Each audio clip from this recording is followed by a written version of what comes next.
faithful, loyal, and honest. But how many of us stay honest today? The only thing we're serving is to suspect each other. From the quiet, unassuming elementary school pupil in the border town of Daura, which is situated barely a shouting distance from Nigeria's border with the Niger Republic, he grew into a mythical lanky figure.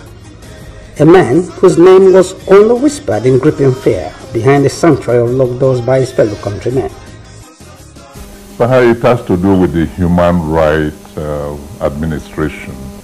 So many politicians and other Nigerians were clamped in detention without opportunity of having fair hearing in the law courts.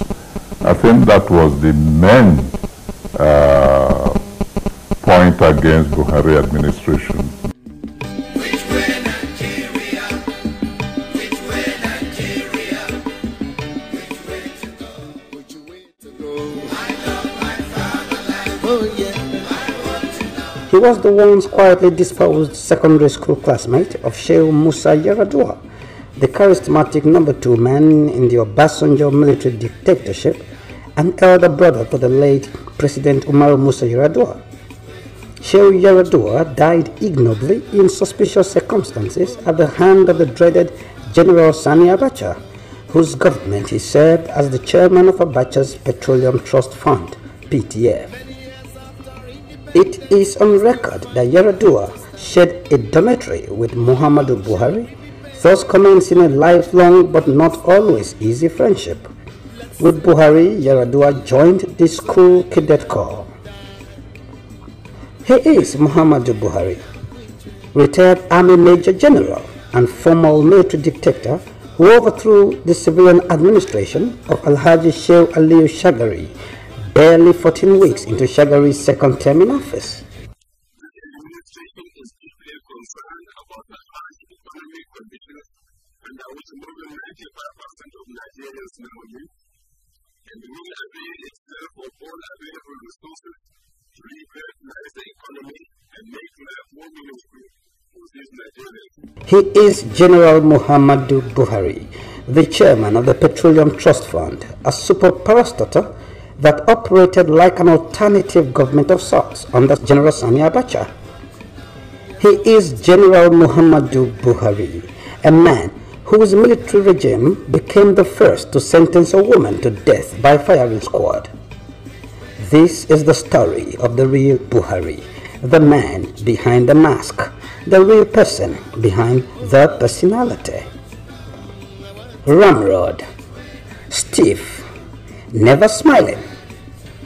In his so well-written 2009 best-selling autobiography, Peter Anahoro, arguably Nigeria's finest journalist of all time, described Buhari as ascetic.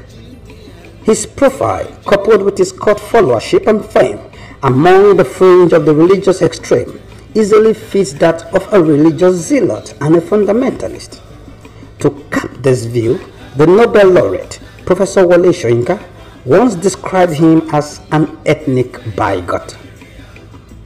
Since Nigeria's return to democracy in 1999, the perennially stone-faced, ashen-looking, cold-staring general has emerged from obscure political wilderness and self-imposed public exile, as epitomized by his tight-lipped silence in the dreaded years of the Abacha draconian dictatorship, to become the nation's perennial presidential aspirant. Buhari's name is the recurrent decimal of presidential elections since 2003. 2015 is Buhari's 5th shot at the Nigerian presidency. The first in 1993 was successful through the barrel of a gun when he overthrew a democratically elected government, but all others have failed at the ballot box. Buhari was the governor of the northeastern state, which comprises the present-day Borno, Yobe, Adamawa, Gombe, Bauchi, and Taraba states. Buhari's Supreme Military Council, January 1984. The makeup of Buhari's Supreme Military Council troubled Southerners. Virtually all of the senior positions in the Supreme Military Council were occupied by Northern Muslims.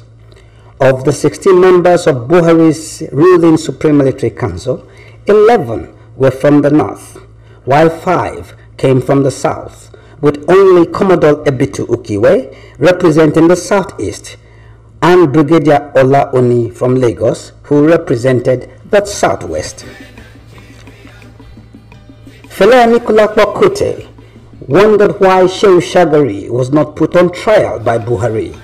Neither was any of the Muslim northern governors of the ruling National Party of Nigeria (NPN), except Ape Aku of Benue State, who was a Christian. But governors of the Christian South and other public office holders were jailed. In his inimitable parlance, Fela said, "Driver get accident, na conductor Buhari charge go court."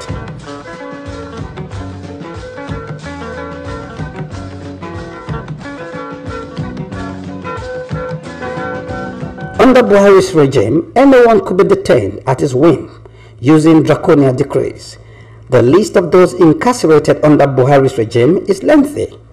Sam Mbakwe, Fela Kuti, Femi Aribisala, Bisi Onabanjo, Bola Ige, Audu Ogbe, and so many others.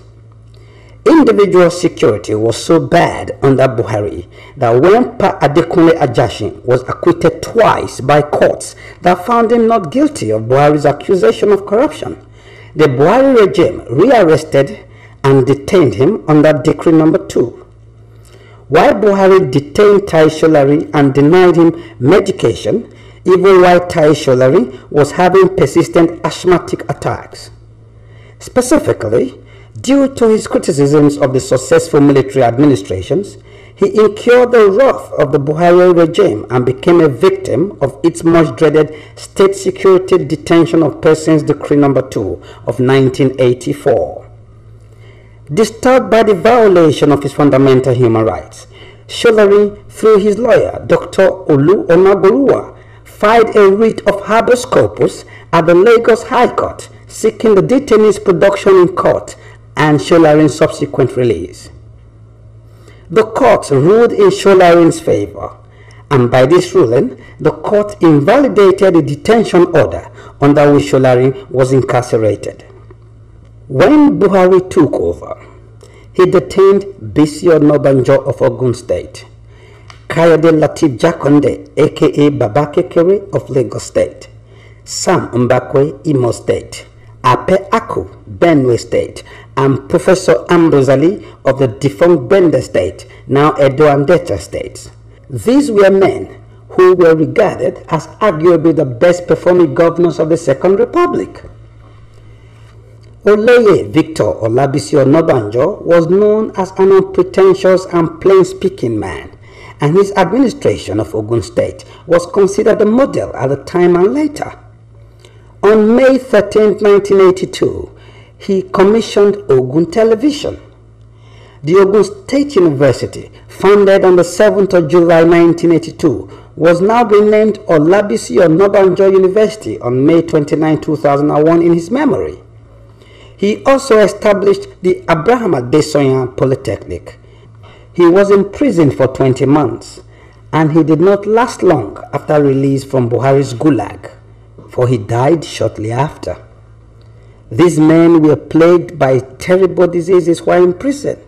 Ambrose Ali of Edo State, the late Governor Ape Aku of Benue State, the late Bisi Onabanjo of Ogun State. Professor Ambrose Ali and Sam Mbakwe died prematurely. Ambrose Ali came out of Buhari's prison blind.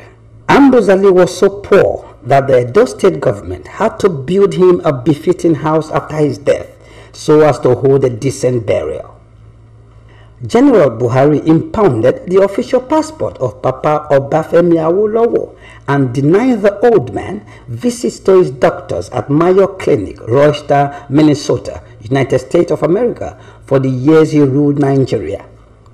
Papa Awolowo's passport was only returned to him with courtesies by General Ibrahim Babangida after the coup of 1985 that had ousted Buhari from power. Babangida sent Lieutenant General Aliyu Muhammad Gusau to return Baba's passport with apologies from the Nigerian Armed Forces.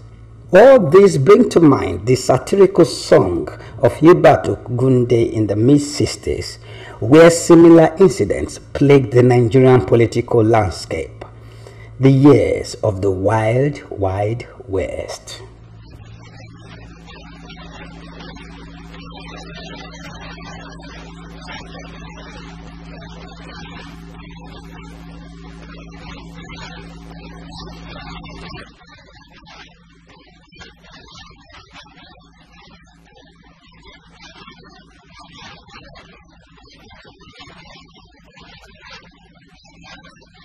Try as much as the military dictatorship of General Muhammadu Buhari did to rope in him for alleged corruption, which were never substantiated, Ekweme came out as white as snow.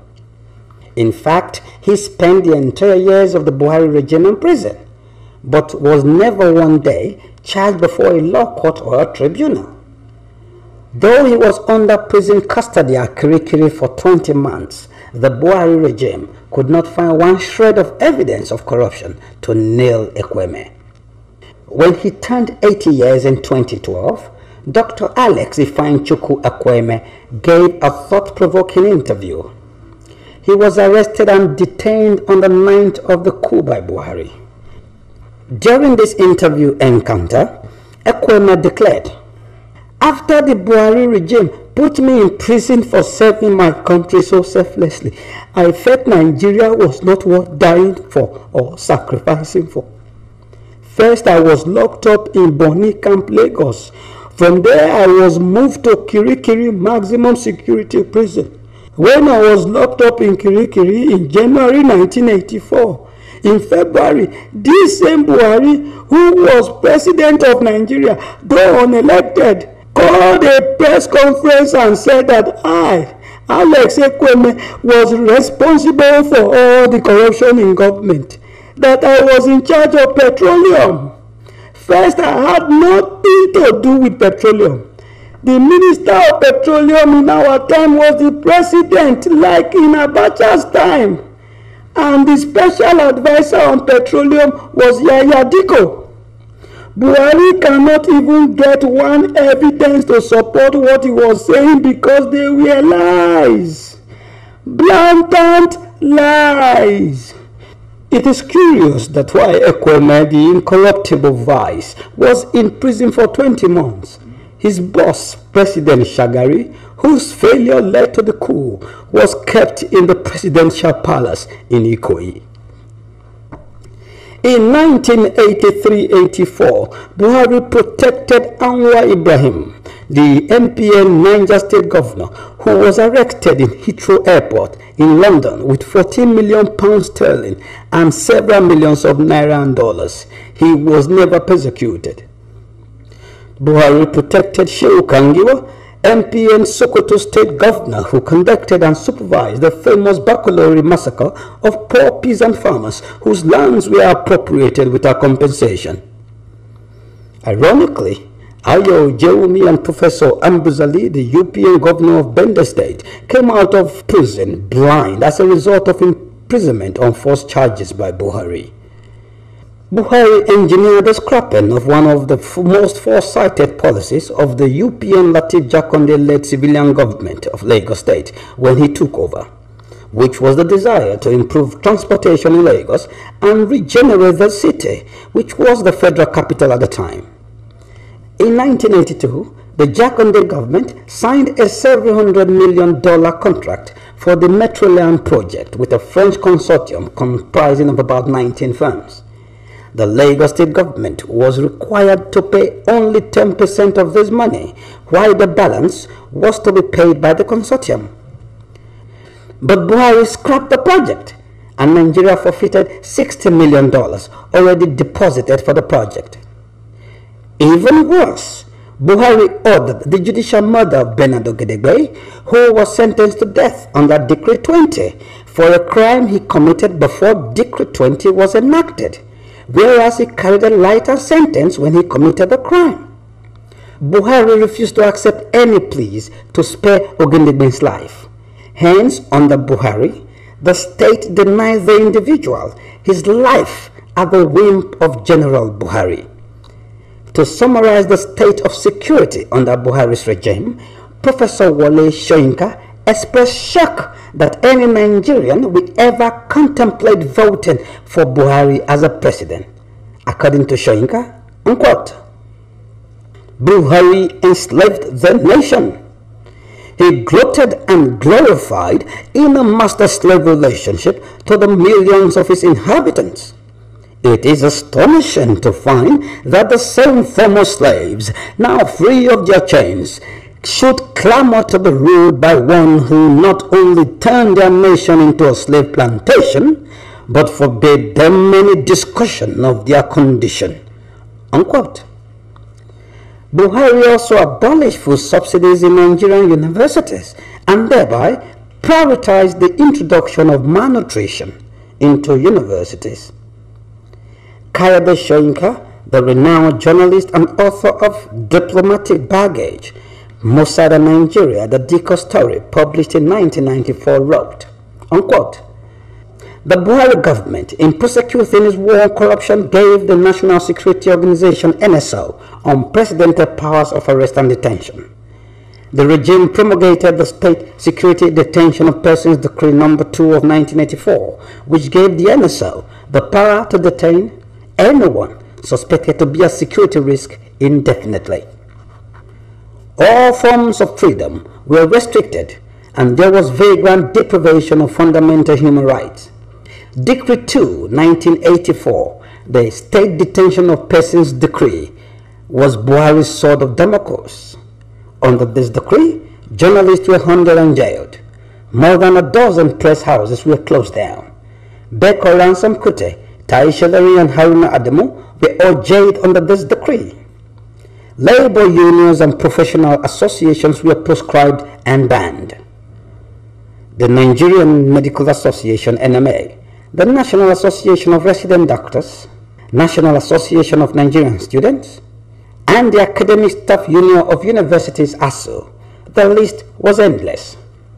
The impression that was created in the minds of people in the time of Buhari, especially Buhari and Idiagbo, was that this is the time to be sober, the time not to smile. The Nigerian Bar Association, NBA, boycotted all proceedings of Buhari's military tribunals.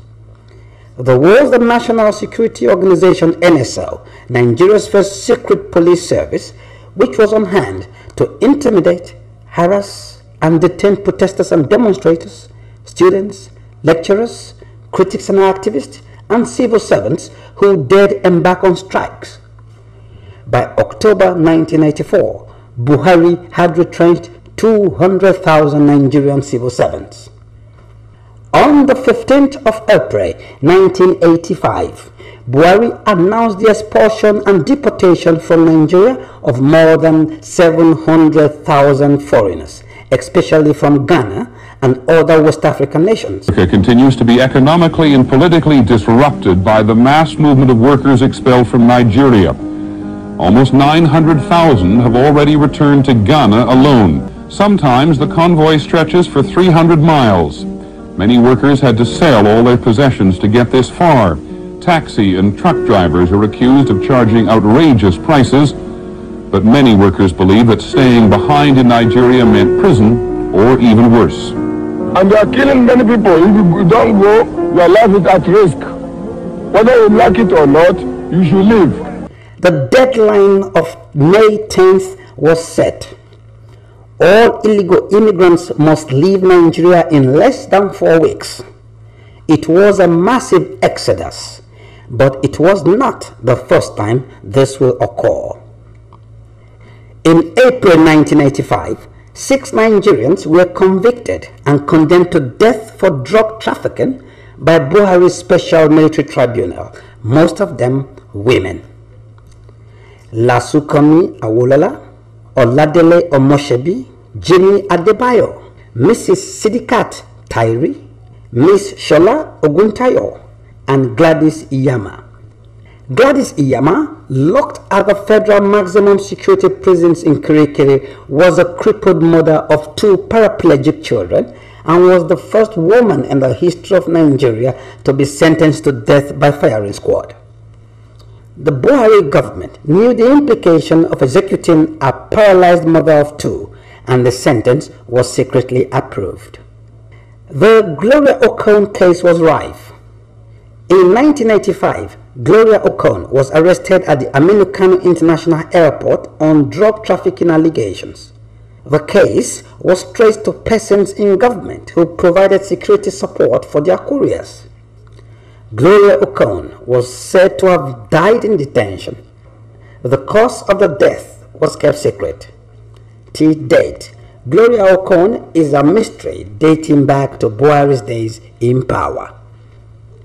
For a man with so much skeletons in his past, Buhari should have been compassionate enough to reach out to families of individuals who were victims of his brutish past and seek genuine restitution. When Buhari said ruthlessly, he meant it. During the 41-year-old Major General's time in power, Nigerians came to understand what it meant to live in fear. With his partner, 41-year-old Major General Tunde Diago, a program to save the country was designed. They called it the War Against Indiscipline, with emphasis on war. Buhari is part of a past well let alone.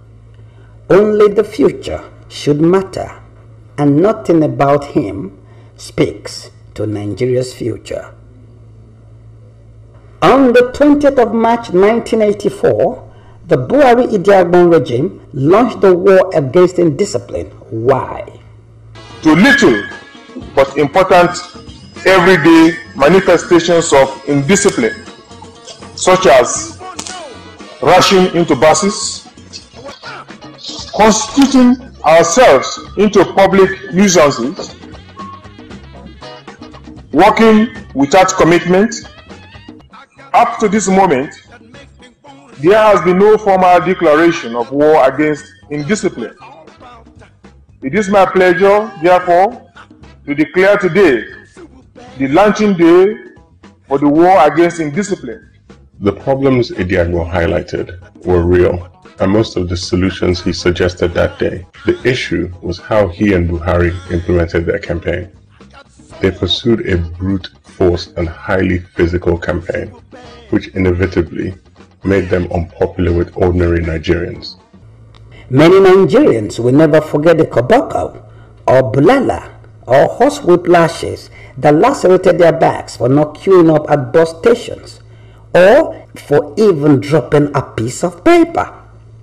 Soldiers beat up policemen on the streets. Civilians were regularly harassed by uniformed men to the point that they were bloody civilians. Men were forced to do the frog jump, humiliated in front of their wives and children. Also, General Buhari's reign witnessed the beginning of religious fundamentalism in Nigeria. In February and March 1984, the Maitasili sect, under the leadership of Musa Makanike, unleashed terror on the populace in Yola, Adamawa State, and about 1,000 lives were lost. There was also the authoritarian Decree 4, under which it was a punishable offense for anyone to publish any material that was deemed as embarrassing to any government official. On the 11th of April 1984, operatives of the NSO arrested 2 journalists, Tunde Thompson and Nduka Irabo of the Guardian newspaper, were brought before a military tribunal and accused of forcefully accusing public officers, even if what the journalists wrote were right. On the 2nd of June 1984, a summons from the tribunal was sent to the accused, and it read, "From to Public Officers Protection Against False Accusation Decree No. 4 of 1984, summon to accused, that you, Tunde Thompson and Nduka Irabo of the Guardian Newspaper Limited, Rutham House, Isolo, on April 1, 1984 at Rotherham Solo in Lagos, did publish false statement contrary to section 1.1 of the Decree number 4 of 1984. You are therefore summoned to appear before the tribunal mentioned above, sitting at Federal High Court on the 4th of June at the hour of 9 a.m. in the forenoon to answer the said complaint. Unquote. Their employer, the Guardian Newspaper Limited, was also accused. On Decree 4, Buhari has remained unrepentant. It did not matter whether the story reported was true or not. If my regime did not like it, the writer will go to jail. Bekolo Larry Ransom Kute, popularly known as Beka, was chairman of the Lagos branch of the Nigerian Medical Association and later its national deputy. In 1984, his brother Fela was arrested at the airport as he was preparing to leave for a U.S. tour on what Amnesty International described as spurious charges of illegally exporting foreign currency. Using the new draconian decree that allowed for indefinite detention of political opponents, the government of General Buhari sentenced Fela to 10 years in jail. Ransom Kute, using the Medical Association platform, began a campaign to get the decree revoked and get Fela and all those detained released. But in fact, Beko himself was jailed and only released in 1985 when Buhari was overthrown by General Ibrahim Babangida. Against the background of the judicial murder of Owo, Ogedengbe, and Ojuolape, one can understand the Sharia mindset of General Buhari. Even his actions predate that of the Taliban, a living modern-day apostle of the Hammurabi's code of law. An eye for an eye. Now, there was the case of the 53 suitcases involving the father of Buhari's ADC, the then Colonel Mustafa Jokolo, whose father was the Emir of Gwandu and Buhari's half-brother. Mustafa Jokolo helped his father, the Emir of Gwandu, to smuggle into the country through the Muritala Muhammad Airport 53 suitcases suspected to contain foreign currency, which the then administrator of the Lagos Airport Customs Command, Alhaji Atiku Abubakar, was not allowed to search. This was in spite of the fact that the Buhari administration had placed a ban on importation of currencies. On the 5th of July 1984, a team of Nigerian security operatives led by Major Mohammed Yusuf and the Israeli Kassas were on hand to kidnap and bundle back to Nigeria Umaru Diko. Umaru Diko was drugged and put into a crate that was labeled as diplomatic baggage. An empty Nigerian Airways Boeing 707 plane was already waiting at the London Stansted Airport, waiting for him to be extradited back to Nigeria. He was abducted right in front of his home and put in a van and driven to the airport, where he was passed off as diplomatic luggage from the Nigerian embassy. Diko said in an interview with the BBC in 1985, unquote, "I remember the very violent way in which I was grabbed and hauled into a van with a huge fellow sitting on my head, and the way in which they immediately put on me handcuffs and chains on my legs." The Nigerian Airways crew was detained. Buhari responded by ordering a British Caledonia plane that was already in the air, flying from Lagos to London via Kano, to be returned back to Lagos, where it was also detained by the Nigerian authorities. Immediately, the United Kingdom released the Nigerian Airways crew. Buhari also freed the British plane to fly back to London. 17 men were arrested and 4 of them were later sentenced to years ranging from 10 to 14 years. All of them were later released after spending 6 to 8.5 years in jail and were silently deported. Buhari retaliated too by promptly picking up 2 British engineers in Nigeria and slamming 14-year prison sentences on them. To get Umaru Dikko, Buhari turned to an Israeli businessman and a conman known as Elisha Cohen. Mr. Cohen, who had originally come to Nigeria in the 60s, was a representative of Reynolds, a subsidiary of the Israeli construction company Sole Bonaire. And while in Nigeria, he became friends with a lot of military officers like Obasanjo, with whom he did a lot of business. Buhari gave Mr. Cohen $5 million, and with Rafindadi, who was the head of the NSO, and Major General Haladu Hananiya, the Nigerian High Commissioner to Britain, and Group Captain Bernard Bamfa, the Managing Director of the Nigerian Airways, they hatched the plot to kidnap Dikko. Did your government plan this kidnapping? Why was one of your officials at Stansted Airport last night? I'm not aware of that. You're not aware, but it was one of your officials. I wasn't aware. Why is the aircraft, the British Caledonian aircraft, held in Nigeria? I'm not aware of that one. Have you Ask the Minister. What did you tell the Minister Despite General? the High Commissioner's denials, 17 people, most of them Nigerians, are now being questioned about the kidnapping. 14 are being held at the high-security Paddington Green police station. Most of the 14 are Nigerians, but 2 are believed to be Israeli mercenaries who were found inside crates at Stansted last night with Mr. Dikko. The entire crew of a Nigerian freight plane that should have been leaving Stansted last night is also being questioned. Paul Davis, News at 1, Paddington Green Police Station.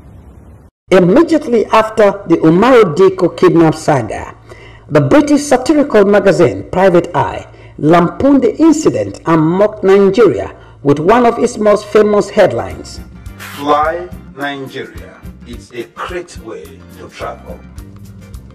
According to Peter Enaura, unquote, "It was the most dastardly act ever sanctioned by an African government outside its borders. The disgraceful incident took Nigeria's reputation into a tailspin worldwide," unquote. Even his secondary school classmate, kinsman, and friend, Shehu Yaradua, in his official biography, said his frustration with Buhari was, unquote, "the absence of a transitional agenda," but he also regarded Buhari's failures as a result of overly authoritarian instincts, including his inability to maintain a united front among senior commanders. 1 year and 8 months after the terrible coup wrecked the Second Republic, the Buhari-Idi Agbon double act was thrown out of office in a classical palace coup. According to Peter Enaro, unquote, Idi Agbon, the regime's Rottweiler, was in Mecca performing the Hajj, which left his mate, David Buhari, desperately exposed. Army Chief of Staff Major General Ibrahim Badamasi Babangida emerged as the new leader, supported by the coup announcer, Major General Sani Abacha, an enigmatic schemer Nigerians will come to love to hate, unquote. Disaffection with Buhari had been evident for months, and his removal somehow was expected. At a parade like this, he and his colleagues survived at least one assassination attempt by 42 army officers. Well, Buhari has not delivered the goods. He has not been able to decide on what to do with the detainees from Shehu Shagari's previous regime. He has not come up with a comprehensive economic policy. He has built himself into a corner. In the words of Peter Enaro, unquote, the two terrors began to construct the Nigeria of their vision. Fascism without the Hitler straight-arm salute. Among their emphatic achievements was the execution of a female convict by a firing squad, a first by a military regime in Nigeria. The scope of state violence and the innovation of absurdly long prison sentences imposed by the courts frightened and disgusted most Nigerians. The regime shot itself in the foot when it recruited international brigands to carry out a gangland-style operation coordinated by a Nigerian army major in London, unquote. It is on record that Buhari's tribunals sentenced their victims to terms ranging from 100 to 600 years in jail. Even Buhari himself considered that Yakubu Danjuma, Olusegun Obasanjo, and Shehu Yaradua were reportedly contributive to his rise to power. But Buhari is a lone ranger with little or no loyalty traits. After Buhari seized power, Shehu Yaradua might have expected to have been consulted more widely or more frequently by his old friend than was the case in the matters of public policy. Even his two-time ADC and protege, the ex-major ex-colonel Mustafa Jakolo and later Emir of Gwandu, felt the relationship between Shehu Yaradua and Buhari had become one-sided, unquote. I did not see what Buhari did for Shehu in return for all the things he did in sticking Shehu's neck out for him. Tafida thought Buhari's talents were being wasted as governor of Borno State, so he made him Minister of Petroleum and the first chairman of the NNPC. Later, he made him military secretary over the grumblings of senior officers, unquote. One of Fela's hit songs was based on the disappearance of 2.8 billion naira NNPC money that got stolen under Buhari's watch as petroleum minister and head of the NNPC in 1978. 2.8 billion naira, oil money is missing. 2.8 billion naira, oil money is missing. Then set up inquiry. They say money no lost you. They dabaru everybody. Under intense public pressure, the Shagari government, which shortly took over thereafter from the military, set up a Senate probe which traced the money to a London Midland bank account belonging to Buhari, from where the money again got missing. It is noteworthy that the value of 2.8 billion naira in 1978 was $3 billion, or in today's naira value, 555 billion naira. The then Senate Majority Leader and Chairman of the Senate Probe Panel, Dr. Abubakar Olushola Saraki, revealed this discovery in an interview with Vera Ifudo of the Nigerian Television Authority (NTA). When Ifudo reported this, she was sacked by the NTA, but the woman went to court and presented all the evidence and won in a case of wrongful dismissal. Saraki, until his death, never denied whatever he told the lady in the interview.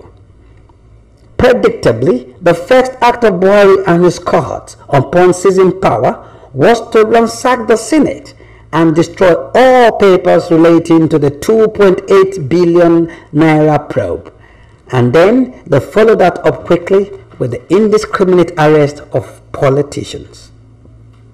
On January 14, 2007, Nobel laureate Wole Soyinka laid down reasons why Buhari doesn't deserve to be president, unquote. In Buhari, we have been offered no evidence of the surest prospect of change. On the contrary, all evidence suggests that this is one individual who remains convinced that this is one ex-ruler that the nation cannot call to order. Buhari was one of the generals who treated a commission of inquiry, the Oputa panel, with unconcealed disdain. Soyinka went on to describe the execution of Owo, Ogedengbe, and Ojuolakbe as nothing short of premeditated murder. Soyinka further added, unquote, "Since leaving office, Buhari has declared in the most categorical terms that he had no regrets over this murder and will do so again. Tai Solarin was incarcerated by that regime and denied even the medication for his asthmatic condition, according to Soyinka, unquote. Tai did not ask to be sent for treatment overseas. All he asked was his traditional medicine that had proved so effective after years of struggle with asthma. And on the Septuagint General-in-Chief Adekunle Ajasin showing corrupt, unquote. Ajasin was arraigned and tried before Buhari's punitive tribunal but acquitted. Dissatisfied, Buhari ordered his retrial. Again, the tribunal could not find this man guilty of a single crime.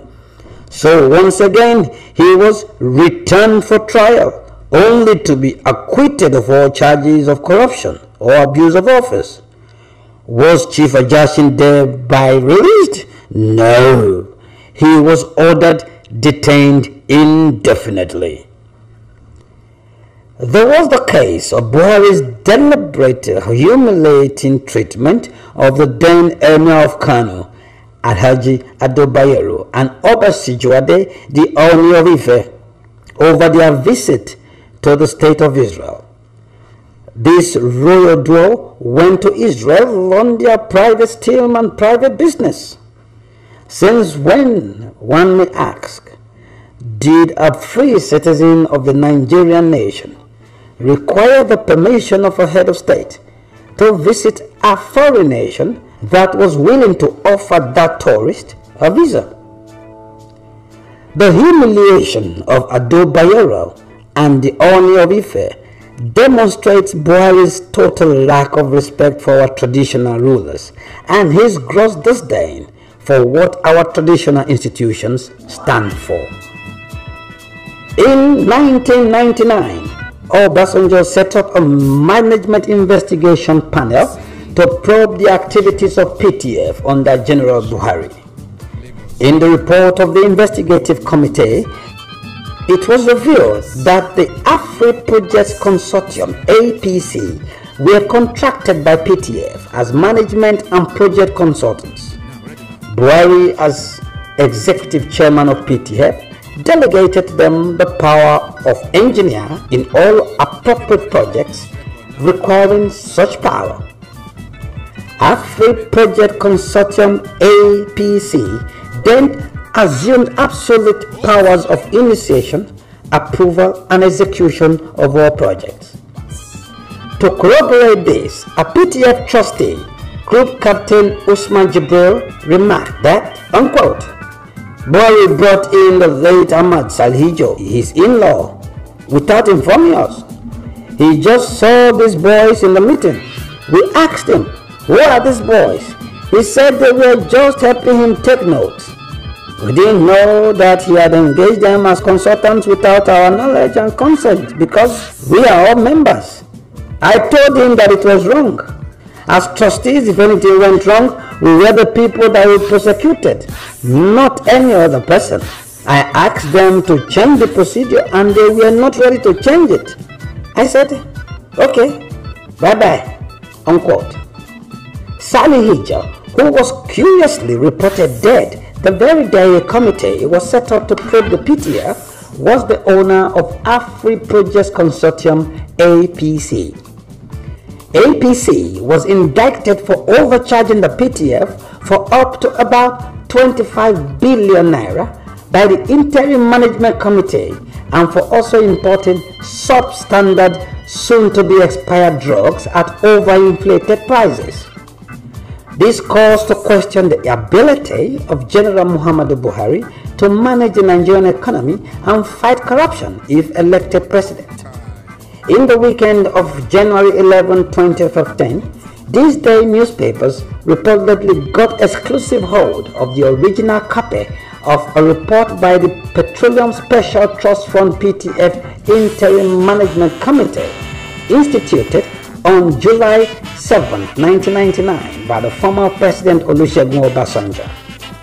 By the time it was being disbanded by President Obasanjo in 1999, records show that the APC Afri Projects Consortium had collected 181 billion 795 million naira and that Ahmed Salihijo, Buhari's brother-in-law, was his front at the organization. Buhari was the czar of this empire, but it was a clear case of the voice of Jacob and the hands of Esau. Although the 2011 election was deemed the cleanest so far since Nigeria's return to democracy in 1999, it was also, according to Human Rights Watch, among the bloodiest. And it is widely acknowledged that this is as a result of the fact that supporters of Buhari let loose the dogs of war. Over 800 Nigerians lay dead, and about 65,000 more were displaced. Much of the violence occurred in northern states when protests by Buhari supporters degenerated into violent riots or sectarian killings. The former FCT minister, Malam Nasri El-Rufai, in his capacity then as the APC Deputy National Secretary in January 2014, said, and unquote, "The next election is likely to be violent and many people are likely going to die. And the only alternative left to get power is to take it by force. This is the reality on ground." Deadline, May 14, 2012. While speaking to supporters in Kaduna, Muhammadu Buhari said, unquote, "If what happened in 2011 should again happen in 2015, by the grace of God, the dog and the baboon will all be soaked in blood." In this context, Buhari's suggestion that 2015 could be violent cannot be taken lightly. Buhari's stance and antecedents on Sharia law for Nigeria are also so well documented. Buhari is credited with statements such like, unquote, "Christians should not worry when Muslims chop off their own hands and hands in the name of Sharia because it is none of their business." Or, "Muslims should only vote for Muslims," or "for those that will protect their interest," unquote. Major General Muhammadu Buhari attended the Lagos State Interdenominational Thanksgiving service with his running mate, Professor Yemi Oshibanjo, the General Overseer of the Redeemed Christian Church of God, Pastor Enoch Adeboye, and Governor Babatunde Fashola. All these men have their wives by their sides except Buhari. For a man who preaches change and desires to rule a country made up of men and women in almost equal halves, it is an anomaly to have an invincible wife. Interestingly, this is not the first time that Mrs. Aisha Buhari will be left behind in her husband's aspiration. In 2003, she was not prominent when Buhari ran against Obasanjo. Buhari lost. 4 years later, when Buhari ran against Umaru Yar'Adua, nothing changed. Buhari lost. In 2011, Buhari lost. This is not a coincidence. Not for a man who sentenced a crippled mother of 2 children to death by firing squad. In 1971, Buhari got married to his first wife, Safinatu Buhari, who was the first lady of Nigeria between 1983 and 1985. They had 5 children together, 4 girls and 1 boy, Zulaihat, Fatima, Musa, who is now deceased, Hadizat, and Safinatu, who was named after her mother, Buhari's first wife. In 1988, Buhari divorced his first wife, Safinatu. Many allege that on release from house arrest and detention in Benin, he divorced Safinatu for daring to ask General Babangida's help to treat their daughter, who then was ill. In December 1989, Buhari got married to his second and current wife, Aisha Buhari, nee Halilu. They also, like in his first marriage, have 5 children together, 1 boy and 4 girls. They are Aisha, Halima, Yusuf, Zara, and Aminat. On 14 January 2006, Safinatu Buhari the former First Lady of Nigeria and Buhari's first wife, died from complications of diabetes. In November 2012, Buhari's first daughter, Zulaiha Junaid, died from sickle cell anemia after having a baby 2 days before at a hospital in Kaduna. In an interview on Liberty FM Radio Kaduna on Sunday, June 2nd, 2013, Buhari has this to say, unquote, "While the Niger Delta were treated like kings, the Jama'atu al-Hissuna leader Awati wa Jihad, which some people call Boko Haram, are being killed and their houses destroyed, unlike the special treatment given to the Niger Delta militants. This is injustice to northern Nigeria." Buhari is a man who would seek power but abdicate responsibility when he gets it, and the facts don't lie. General Igabon personified nearly everything associated with the Buhari regime. In a similar vein, when General Buhari was appointed by General Sani Abacha as Executive Chairman of the Petroleum Special Trust Fund (PTF) from 1994 to 1999, he did not take any personal charge of much of what happened throughout the period. Instead, he ceded his authority to a firm of consultants, Afri Projects Consortium (APC), a firm owned by Buhari's brother-in-law. APC was given exclusive powers to initiate projects, assess and approve their probable costs, execute the projects, assess the quality of execution, all without any higher supervision.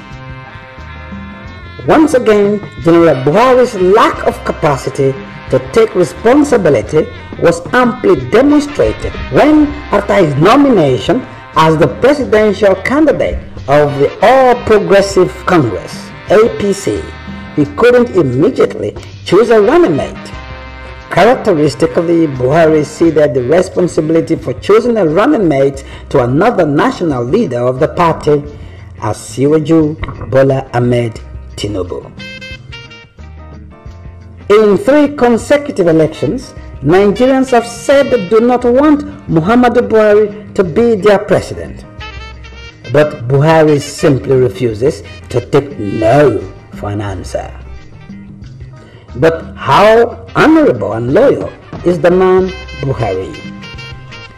It is a veiled curiosity that he hardly keeps faith with his political partners and friends, a character trait which might question loyalty and trust. Since 2003, he has been in the APP, the ANPP, the CPC, and now the APC. The curious characteristics of a political journeyman. Buhari will be 73 years old in 2015. If he is voted president and he runs for a second term in office, he will be president even at the age of 81 years. So for a man who was first head of state at the age of 41, that equates a period spanning 40 years. Let's stop a minute and ask, does Buhari possess the temperament to be Nigeria's president in a globalized 21st century? Former Minister of the Federal Capital Territory, FCT, Malam Nasri El-Rufai, and present APC governorship candidate for Kaduna State, wrote in a public letter in October 2010 that Buhari remains, unquote, perpetually unelectable, and that Buhari's insensitivity to Nigeria's diversity and his parochial focus are already well known, unquote. Curiously today, barely 4 years later, El-Rufai's APC wants Nigerians to ride on Buhari's insensitivity and celebrate his parochial narrow-mindedness. It is obvious Buhari will destroy Nigeria now, just as he did 30 years ago. The rain may beat the leopard, but it cannot wash away its spots. Park, Buhari pull over. Buhari pull over. Reverse, Buhari pull over. Buhari pull over. Show me your certificate or your pull over. Buhari pull over. No deceive us, Buhari pull over. Buhari pull over. Park, Buhari pull over. Buhari pull over. Reverse, Buhari pull over. Buhari pull over. Show me your certificate or your pull over. Buhari pull over. No they wash us, Buhari pull over.